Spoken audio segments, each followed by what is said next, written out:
Olá pessoal, tudo bem? Vamos começar então mais uma aula. Antes das férias, do recesso, a gente estava vendo esse capítulo 8.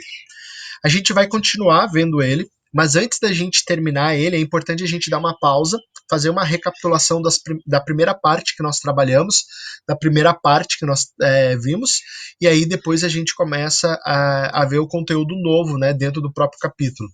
Outra coisa importante, a gente está trabalhando um capítulo que é de conceito, então presta bastante atenção. Além disso, a gente vai utilizar hoje essa ferramenta, né, que é o livro digitalizado. Acredito que os outros professores já estão trabalhando com vocês, então fica bom porque você pode usar o seu material e eu uso aqui o meu, então a gente pode trabalhar junto como se a gente estivesse realmente dentro da sala de aula, beleza?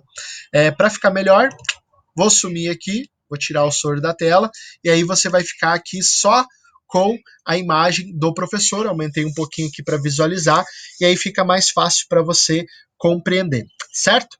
Então, aqui a gente está trabalhando a questão da economia americana. É importante a gente destacar que quando a gente fala de economia americana, a gente está falando principalmente disso aqui, ó, de classificação de países, desenvolvidos e subdesenvolvidos. Lembrando que os países eles podem ser classificados de inúmeras maneiras. Essa é apenas uma. Então aqui, quando ele começa a falar de países desenvolvidos, ele vai meio que marcando assim, ó, tipo, o que seria um país desenvolvido?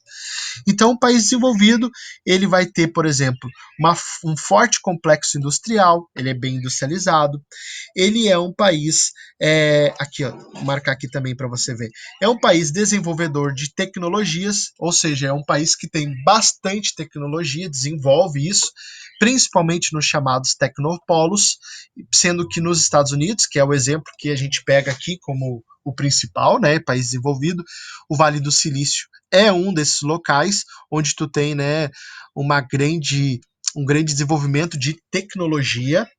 Deixa eu só tirar aqui para nós mudarmos a página.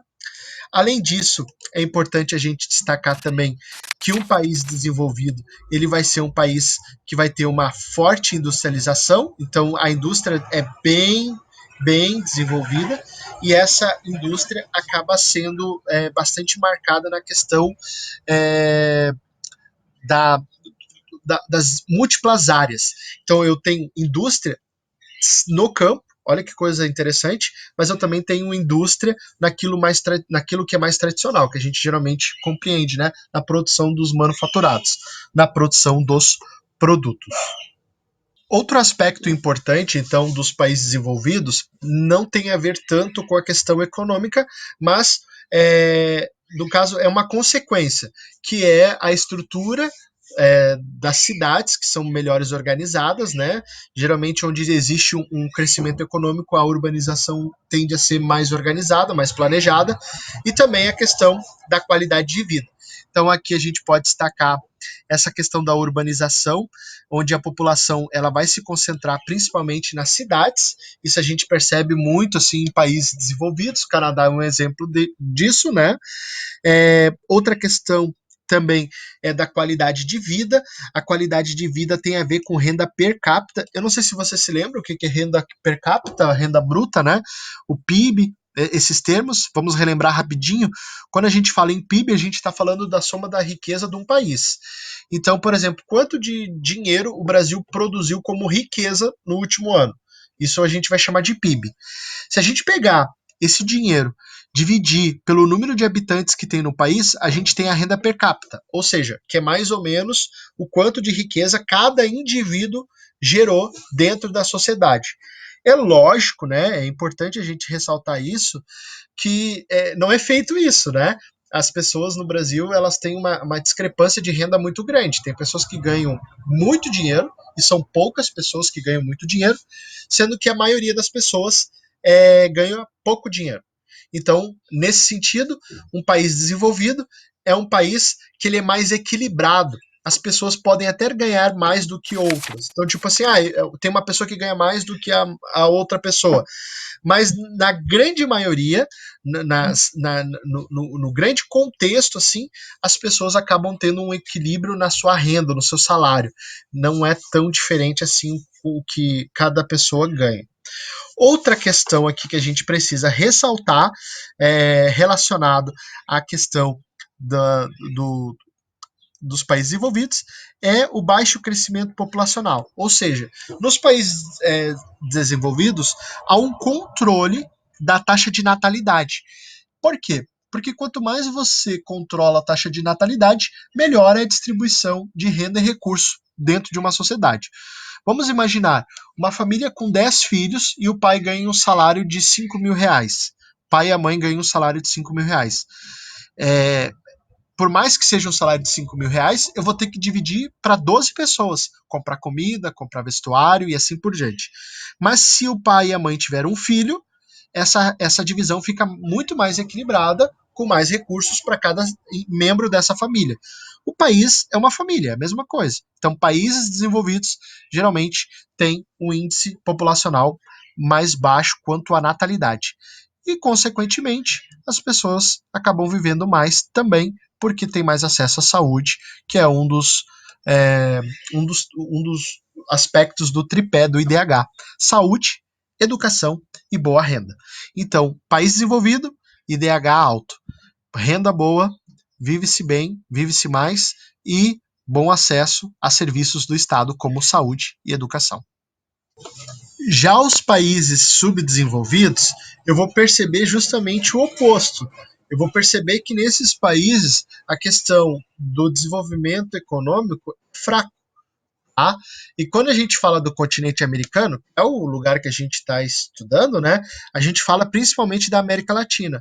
Na América Latina, a maioria desses países vão ter grande dificuldade para o desenvolvimento econômico, principalmente porque eles são países que carecem de desenvolvimento quanto ao processo de formação das indústrias. Muitas das indústrias aqui, das empresas, são multinacionais. Então, a gente diz que o Brasil é um país que não tem indústria? Não. O Brasil é um país que tem indústria, só que são multinacionais. A riqueza gerada não fica no nosso país, vai para fora, né? Vai para o país de origem dessa empresa. Outra coisa importante de relacionar é que esses países acabam tendo um forte processo de industrialização das suas empresas, quando elas têm, ligadas ao campo. Então, a atividade agrícola acaba servindo para o desenvolvimento econômico, e esse desenvolvimento econômico acaba levando um crescimento, né, dessas atividades agrícolas, fazendo com que os países cresçam economicamente, se desenvolvam economicamente, dessa forma é, é, tem uma certa riqueza. É lógico, esse desenvolvimento ele não é um desenvolvimento pleno, satisfatório, é apenas um desenvolvimento ligado à questão agrícola, certo? Então, a indústria, por exemplo, produz o milho enlatado. Então, ela vai industrializar o produto primário, uma coisa bem básica, sabe? Sem quase tecnologia. Outra questão aqui é uma baixa qualidade de serviços. Se a gente fica bem evidente, né? A gente está precisando da internet, sabe o quanto a internet do nosso país é ruim, que o nosso país é considerado um país subdesenvolvido. Outras questões aqui que a gente precisa ressaltar é a questão da mortalidade, é uma taxa bem mais alta do que os países desenvolvidos, isso a gente vê, fica muito evidente, né? A saúde é precária, a gente está percebendo, infelizmente, isso na questão econômica, certo? Essa partezinha aqui, ó, a gente vai falar mais sobre os modelos econômicos, que começa aqui na página 157. O senhor já deixa para a próxima aula a gente continuar revisando esse conteúdo, para daí sim começar a trabalhar o aspecto mais recente dele, certo? Obrigado, gente. Fiquem com Deus. Qualquer dificuldade, vejam novamente o vídeo. Não se esqueça de dar aquela lida no livro, que ajuda vocês compreenderem mais sobre o conteúdo estudado.